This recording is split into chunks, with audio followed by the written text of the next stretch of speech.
at malupit na dumit mantsa. Easy ang labada. Mula noon hanggang ngayon. All you need is pride. All you need is pride. Pride Detergent, manufactured by ACS Manufacturing Corporation. ISO certified, world-class quality. ACS. Hi, I'm Dulce, your Asia's power singing diva. From my Dulce Amor days to where I am now mentoring aspiring singers, I feel proud bringing honor to our country. At my age, I make sure I live fit and healthy with proper diet, exercise, and MX3 every day. MX3 is one of my instruments to complete the powerful rhythm and harmony of my musicality. Mahalagang paalala, ang MX3 capsule ay hindi gamot at hindi dapat gamitin panggamot sa anumang uri ng sakit. Aarangkada na ang programang hatid ay kalaman sa makabagong paraan, teknolohiya at makinaryang pansaka. Sige na, tara na, tayo'y magtanim ng tagumpay. Halina't makinig sa ating talakayan dito lamang sa Radyo Eskwela, angat-ani sa tamang makinarya. Inaanyayahan po namin ang lahat ng 2020 Farmers Cooperative Association o FCAs. Maging ka-eskwela na po kayo dahil bukas na ang enrollment para sa inyo. Pumunta lamang po kayo sa ating FB page na Radyo Eskwela PH. I-click po ninyo yung Google Form link na makikita sa kaliwa ng ating FB page para po magsimulang mag-enroll. I-click po ang Mindanao kung kayo ay taga Mindanao. Yan po sa ating Google Form ay kailangang ilagay ang mga hinihingi at importanteng impormasyon. Ilagay ang inyong email address, ang buong pangalan, edad, at markahan kung ano ang inyong kasarian. Ilagay din po ang inyong cellphone number. Piliin kung anong rehiyon kayo kabilang. Piliin po ninyo kung saan ang inyong lalawigan. Hanapin ang inyong munisipyo o bayan. Hanapin rin kung anong FCA kakabilang. I-click ang next. Makikita at maaari na po ninyong sagutan ang ating pre-test. Matapos po ang pagsagot, naka-enroll na po kayo sa Radyo Eskwela.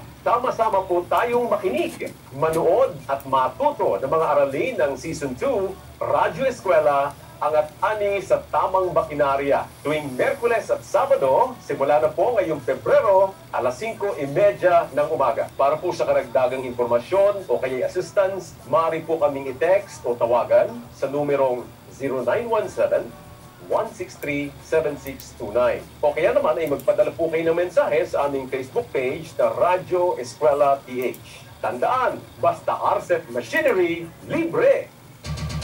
Ito ang DXDR 981 sa Dipolog City. Basta balita at serbisyo publiko. Tatak RMN.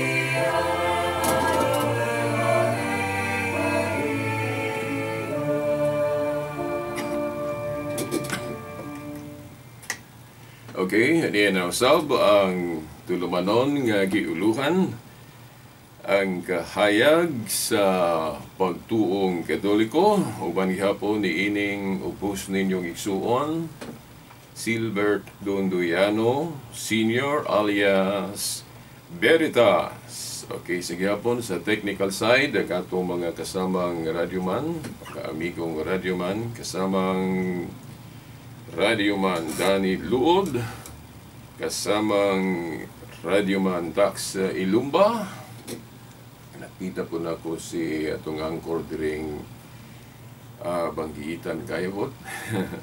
Si kasamang Radyoman Mark Pacroya. Ang ato pong amahan din sa estasyon, atong station manager, kasamang Radyoman Edgar Dagumo. Si kasamang Radyoman Rudy din, tagbuan po na ako ganina. Kawas niya diri, pagsulod po na ako diri sa istasyon. Sa tanan yun nga mga amigong radyoman nato din sa RMN Dipolog, akong pagyukbo kaninyo Maayong adlaw sa Ginoo sa tanang mga nag-view karon live sa Facebook. Okay, sa Armen Dipolog, makatoliko man dili katoliko, akong usahon nilang tanan, no? Maayong buntag, maayong adlaw sa Ginoo, o dili nato kalimtan ang pagyukbo, no? Nato gyud, no? Sa atong pagyukbo nga akong pasabot sa pagtaho, dili yukbo nga akong ipakadiyos. Okay. Ibalo man ta nga dili ni sila Dios. Okay. Atong pagyukbo pagtahod sa atong amahan sa atong diocese of Dipolog, no? Atong local authority bishop, no? Kay kung maingon tag universal bishop, mao man ang Santo Papa, no? Okay. Geographical o divisional bishop mo na itong mga obispo, no? Sa ukasat nga lugar.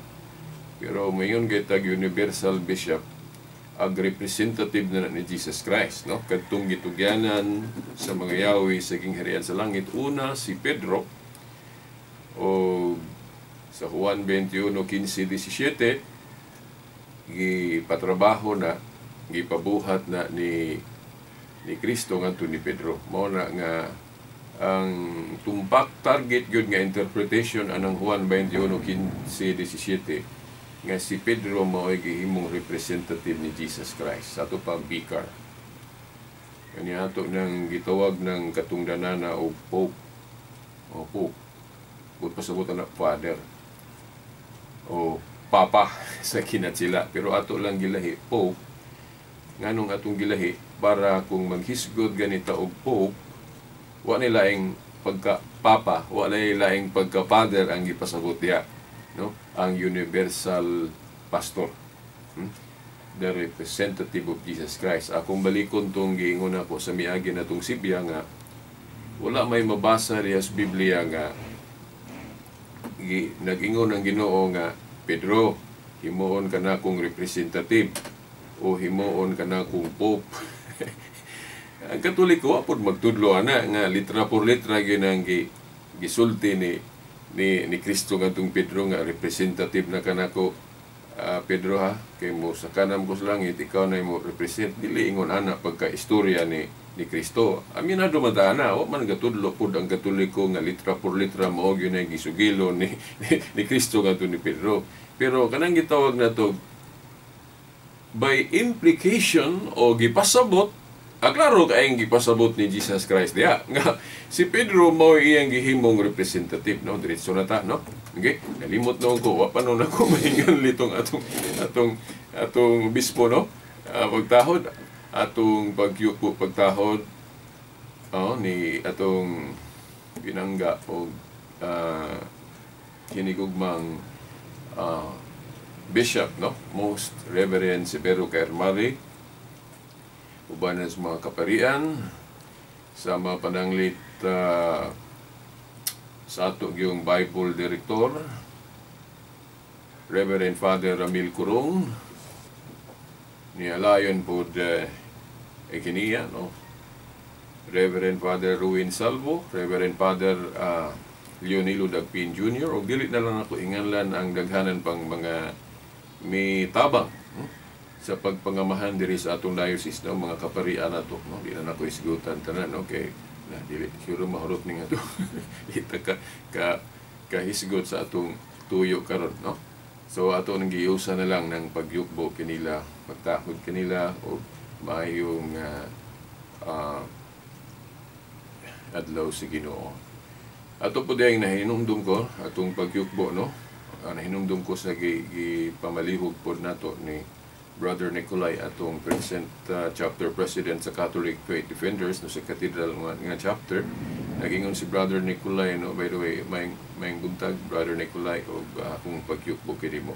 Nagingon si Brother Nicolay nga atong ipahibalo nga mag-elect na pod og new set of officers ang Catholic Faith Defenders. Okay. Dayon nanay pizza, no, karong February 6, no, kung masayop ato Brad Nicolay, kung naminaw karon, kung koreksyon lang po ni text lang kung nasayop ko ato, o man ako gi-take note good. February 6 na ang pag-elect nato og bagong new set of officers, no? Di gyapon sa room na to sa atong Bible study, balo naman mo, di ba, no? Okay. So alang ni atong buot gyud pod mo tabang sa grupo nga mo hawid og posisyon, no? Wala man ay sweldo, pero diha mailah kung tinuod yun tang moalagad sa atong simbahan, no? Ang pag-ilagad sa pag-alagad yun nga moalagad yun bisan walay lingin, walay kwartang gihatag, di ba? Kay kung moalagad lang ta tungod sa kwarta na murag kanang questionably pa, aw di pud ingon noon nga dautan jud tagaan kag na sweldo. Biblical man po na sweldo, no? Di ba? Oo. Pero kung wala, diya po na ito mailang kung gikinahanglanon ang maong ministry, niya wala po tayo pundo ana, diya po mailang nga nahigugma kita sa atong pagpangalakad. Nga musugod ta, bisag walay kwarta, ngita lang po paagi mabuhi ta. Basta malihok lang yun nato ning usa sa buhat sa atong simbahan nga ipakailap nato ang pagpasabot gyud kung wala masabti ang atong pagtuo, no? O bitaw ako sa akong kabahin na imuhatag na ko wala, mupadayon gyud ko ani kay passion man din ako, no? Kung naimuhatag na ko, salamat po ko kay makatabang ko nako. Ako magaling gyud na akong daghang muhatag na ko na mosamot gyud ni akong ministry mo dako gyud maayo, no? Kay daghan mo kong magamit nga ni mga kagamitan saon nga mo masabwa gyud pag-ayo kining atong pagpanalipod sa pagtuo, pagpasabot, no? So mo na atong pagyukbos mga kaparian sa atong diocese ug bisan na dili sa atong diocese ug tanan na mo no mga naminaw nagtan-aw karon akong pagyukbo kaninyo. So adto ta sa atong gisaad ninyo nga tiwaso na to tong kanang protocol sa panaghiusa, no? Giunsa na pag-ugmad ni Kristo, no? Nga nagtuo ko nga wala lang yun ni masunod ni nga protocol, mao nang nagkabahin-bahin ta, no? Wala pa matuman ng gipangandoy sa atong Ginoo diha sa Juan 17:11, Juan 17:21 nga amahan mausa unta sila maingon nga ikaw ug ako usa. Okay. Giunsa na niya pag-ugmad, nagtukod siya og simbahan, nagtukod siya og iglesia. Kining iyang iglesia usa ni kaging harian nga naman. Kay naa may hari, di ba? Ang hari aning simbahan na si Kristo. So kung moingon gitag na ay hari, ug na ay hari na po yung mga ginsakpan, so gingharian na mo na nga ang iglesia gingharian sa Dios. Sa tagna sa Daniel 2:44, gingharian ni nga dili na paras atong kang David nga wala man to, di ba? Okay, wala pa manggod dito ang kahingpitan, no? Ang kahingpitan dadon gyud sa Dios nga magpakatao, si Jesus Christ. Nga mo na nga kadtong gituko ni Jesus Christ, lig-o na to, di na to mawala. Magpadayon na. Matud pa sa Lucas 1:33. Magpadayon ang gingharian ni Kristo. Nga naay hari, unya kung naa gani hari, naa po na siya kanang pilion nga mo represent niya o mohulip niya kung wala sa diha. Kanang gitawag na to vicar o representative. Nga wa mangguy lain kung tumbok na to diha nga klaro kaayong bersikulo sa Biblia nga sa tanang mga apostoles ang gihimong representative ni Jesus Christ kung wala diha ang iyang personal presence. Giklaro mo gyud niya ba? Iyang gipasabot. Wa ta mo ingon litra por litra. Di ba? Oh, kay dili man litra por litra ang tanan. Sabton man nato matud pa ni Nehemias kapitulo 8 bersikulo 8, no? Nehemias 8:8 nga apil ang pagsabot. So dili lang kay litra por litra. Ato magong masabtan nga kadtong pagpahibalo ni Kristo nga ni Pedro nga magtukod sa gingharian, basta gingharian gani naagyanay naanay hari o mo na si Jesus Christ, no? In one with God the Father, di ba? Kaya ningo po si Jesus Christ, I and my Father are one. So ang pagka-King Jesus Christ dili kay siya ra ana involved ang amahan ana sa iyang pagkahari, no? Di ba? Oh, nya ug naa gani hari ang usa ka gingharian, naa pud nay queen. Di ba? Pero ang true Queen of Heaven, dili itong kanang Queen of Heaven diya si Jeremias nga piki. o fake, no? Nga maura ba ng bersikulo ilang gi-atake nato no sa Katoliko nga among kuno tay Queen of Heaven. Oh, nya gahisgot man si Jeremias na ay false Queen of Heaven, katong Diyosa ba?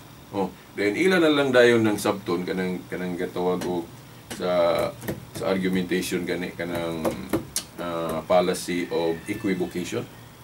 O unsa man ang fallacy of equivocation? No? Kana bang imong ipakasama, imong iparehas ang dili parehas?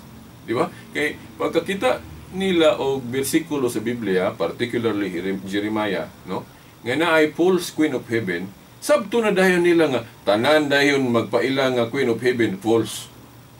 Oh. Dili na mao. Kung doon na gani false o dili tinuod nga Queen of Heaven, naapoy tinuod. Pareha sa dunay dili tinuod nga Dios, doon na po'y tinuod nga Dios. Di ba? Na sa tema nato sa pagka Queen of Heaven ni Santa Maria, ato nang i-separate kay taas po na, no? So atong ipamatuod nga si Santa Maria ang true Queen of Heaven. Kay gingharian gani basta gingharian na gyud ay reyna. Dili lang kayo klaro sa Biblia ba, pero ang tinuod nga iglesia makaklaro ana. Kinahangod ang Holy Spirit maggiya niya. Dili man tanan giklaro sa Biblia ba? Buhat gani ni Kristo. Dili tanan nasulat Juan 21:25. Di ba? Pero kinsa may makaklaro anang wala giklaro sa Biblia, natural ang simbahan nga tinuod ni gitukod ni Kristo. Kay naay Holy Spirit nga mugiya niya. Pag-ingon, mingon sila nga, sayop mo kay inyon diya nga daghan kayo inyong title ni Santa Maria nga wa man nabuhata sa mga apostoles sa una. Kay ngano nasulti di ay tanan sa mga apostoles sa una og unsa gyud si Santa Maria. Na may pag-ibol, no? Sa tagna ni Daniel 12:4 kung ako malimot sa teksto, nag-ingon si Daniel nga mo uminto o mo develop o mo uswag ang kahibalo. Sa to pa mo uswag. So dili magpermanente ayaw ingna nga tanan litra por litra nasulti sa mga apostol ang usa gyud ang pagtulon ang Kristiyano. Kana lang usa ka Dios sa tulo ka persona sa una wala man nila nganli og Trinity. O hira man na gihinganlan na itong Trinity. Anya mahingon na ba dahil na sila nga o nganlag Trinity, nagtudlo og bagong pagtulunan ang Katoliko kay nagtudlo og bagong pagtulunan unsa man Trinity. Ang bag-o diha dili ang pagtulunan nga gipasabot kay dugay na nang usa ka Dios sa tulo ka persona. Dugay na nagitudlo sa Biblia. Awahi lang siya hinganli. Awahi lang siya butangi og kana bang termino nga Trinity. Di ba? Wa man ta mo ingon nga mabasa ng pulong Trinity, pero sa na sa pulong monotheism. Di ta kabasa diha, wa jud ko kita gyud diha bersikulo nga monotheism. Pero kung sabto ng pulong monotheism, naa na sa Biblia ang ipasabot kanang a belief of one God, pagtuo nga usa ra Dios. Di ba naa na sa Biblia? Gitawag nag monotheism na to, hinuon doon na gikuhaan sa Greek ana nga pulong nga naa sa Biblia. Kanang mono means usa or only o mono kung ako masayop, no? Greek word na mono dayon kanang theism monotheism one man ang mono kanang theism ang gikan na sa pulong Grego nga theos Greek na siya but pasabot God Elohim sa Hebrew. Okay, but pasabot one God. Okay, one God, a belief of one God mo na monotheism. Di ba? So, mabasa tingali, di kay tingali, mabasa yun. Mabasa ang pulong mono sa Biblia, nga Greek mono, mabasa po ang pulong theos sa Greek, pero dili mabasa ng gikumbay na, giusa na ang meaning, ana. Di ba? Dili mabasa ng pulong monotheism, nabang gikunik, gisumpay. Tungod ba kay dili mabasa ng pulong monotheism sa Lord's Biblia, dili na tinuod ang substance ana, ang gipasabot ana. Tinuod oy kay unsa may but pasabot anang monotheism? A belief of one God, nga ang pagtuo nga usa ra Dios naa man sa Biblia. Mao po na kanang Trinity. Di mabasa sa Biblia. O hira na gi-imbento mo angkon man ko nga gi-imbento ng termino og tao, pero dili mapunta ng imbento sa iyo o daotan. Di ba? Pagkadaghang imbento sa tao sa mahimuot lang ko, paselo lang ko mahimuot ko kay diya sa Facebook na ay mo sige gyud pag ay noon pasalamat ra ko kay ma-practice man putag tubag, no? Okay, no? Ako lang yung paningkamutan yun nga diya po kung suko dayon kay naiuban po dihang mo komento nga murag wa naman sa ubos naman kayo. Okay. Say mo usahay kauna-una po mo balos po kog ingunana pero dili mayo no nga mo balos po tag mga maot nga pulong kung dunay mo musultig maot nga pulong. Okay? Yung naman ko rin, makita nga, kamo mga Katoliko, daghan mong imbinto diha, imbintog tao, bitaw. Pero, ayaw sabta na yun kung imbintog tao sayop na, dauta na dayon, nga di na nato pwedeng gamiton. Kining radyo diha, imbinto mo tao, gamit mo lagi ta. TV, gamit mo lagi ta, binto mo tao. Ng Facebook, gamit ng Facebook, di ba? Binto mo tao. Tanan mo dahil imbintog tao, dauta na. Maura po na, kining atong tema ron, kining protocol sa panag-iusa, kaya naamay mo ingon nga, inyo na pong tawag si Pedro o Pope, Papa, asam na mabasa. Okay. Umta mo ingon gud nga, litra por litra mabasa, gina. Kaysa una, wala, unsa man ang language ng Papa. Kinat sila ang botog na ano ba ng kinat sila panahon sa una, panahon sa gatong na Greek o Hebrew. Ang Latin mo inauna siguro no, Latin ay ang Spanish. Yeah. Pero bisan sa kung ako di mo ko bugo man ko Latin pero naraman tayo na hibaw-an gamay kung ako man sayo Papa man siguro no. Papa naman siguro gihapon sa Latin ng kanang father o Papa. Na correct me if I'm wrong no. Basta mao na no. Granting no, bisag awahin na nga word pero biblical man na kung sabton kay nganong gitawag nato ng katungdanan ni Pedro o Papa o Father tungod kay ang background ana sa gingharian sa una gingharian ni David nga ang king kay gingharian gid naman jud na king kanang king na say prime minister kanang ang simbolo ana nga himuon kang prime minister kanang mura man na siya og kanang right hand sa king o kanang pwede po na mayordomo or unsa pa na basta kay sinaligan nga ang hari kung wa gali diha ang iyang mo represent niya kanang tinugyanan sa kikis no sa natoy nakalingkod sa gingharian ni David sa una nga si King Hezekiah dayon during that time ang iyang prime minister gitugyanan si Yahweh katusik prime minister kanang Shebna niya dili to maayong leader si Shebna. Wicked to siya. Mo gali ni proof nato nga sa history sa gingharian sa Dios diri sa Biblia, dili tanang nakalingkod anang posisyon sa pagka prime minister o pagka leader, dili tanan limpyo o kinabuhi na mga maot o kinabuhi diha, no? Para sa to ni Shebna.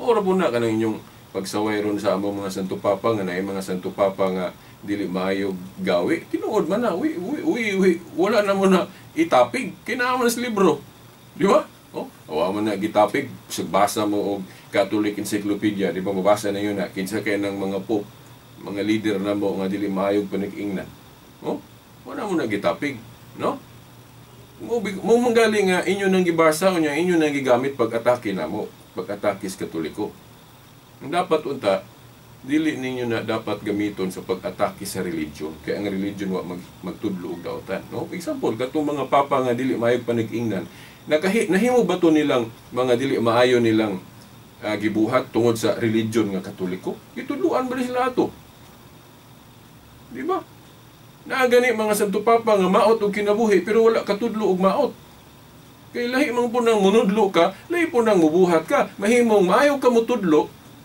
may ka mo tudlo, pero ang imong buhat, sukwahi sa imong gitudlo. So, maura po na, doon ay mga papagyod sa una, nga di kan may panagingnan sa ilang kinabuhi. Pero to katudlog di mao.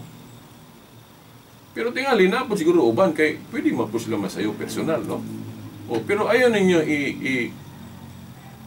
ikuan ba? Ano bang ilahap nga tungod kay dunay mga dili mayang panig-ingnan nga leader nga nahimo ng piki ng ilang katungdanan dili na mao no para sa guna sa katungdanan sa pagkamayor ako na ning gibali kanang ato sa mga politiko nato kana ilang katungdanan dili ka kaingon nga bogus o fake ng ilang o not genuine na ilang katungdanan tungod lang kay naay nagdili maayo nila no kay ang katungdanan god actually, kuha na siya kanang huli na siya.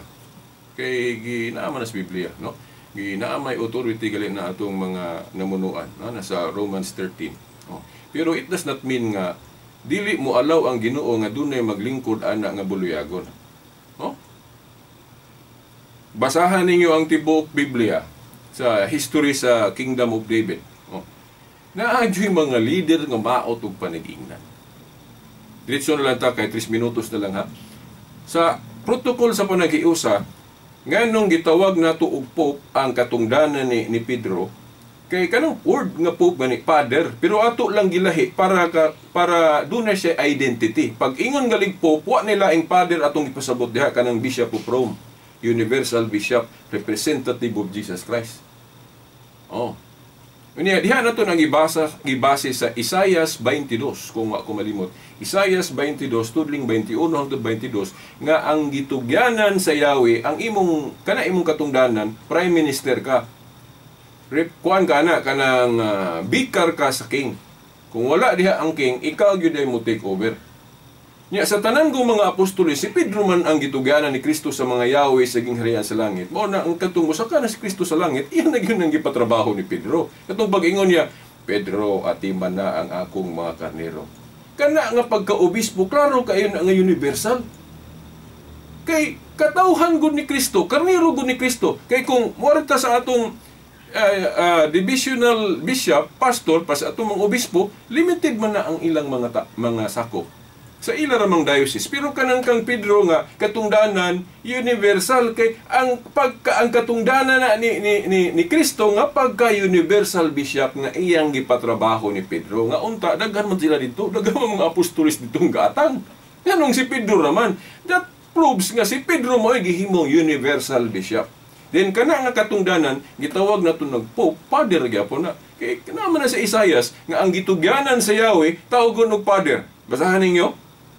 Nya makainomdom niya mo atong makalibog nga bersikulo nga niingon si Kristo ayaw mo pagtawag og Father diri sa yuta. Iparit na to na topic ato po lang isgutan, no? Di na litraho nimo pagsabot na ay gipasabot si Kristo diha nganong napamulong na niya. Kay mga leaders, bisan sa pamilya gani nga leader, tawgon galig Father. Bisan ka ng mayor o gobernador, pwede mo na tawag og Father. Kay leader god. Oh, di ba? Oh. So mao na nga anong gitawag nato ang posisyon ni Pedro og Pope? Kay leader siya. Pope means Father. Ang gitugyanan sa Yahweh, Father na nga katungdanan. Leader na sa Isaias 22:21 hangtod 22. Wala man tayo panahon. Padayon ta sa sunod Domingo po na, ang maurag hapong timaha atong ipadayon ni kining protocols panaghiusa nga dapat masunod para mausa gyud ta. Diba? Okay. Hangtod sa sunod Domingo po sa mga oras ug istasyon. Sa ngalan samahan sa anak si Espiritu Santo. Amen.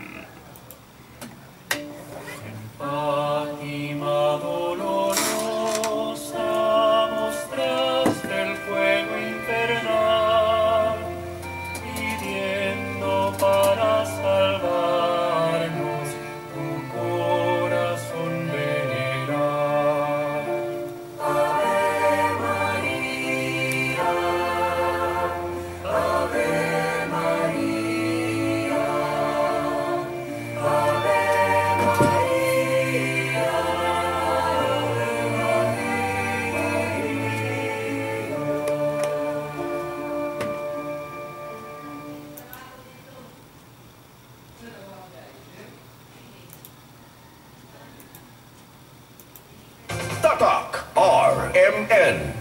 Sa dinami-dami ng aking nasubukan, akala ko malinis na may sebulok pa pala. Akala ko malinis, amoy lang sapa. May bago akong kasama, mabisa at magaling pa. Bagong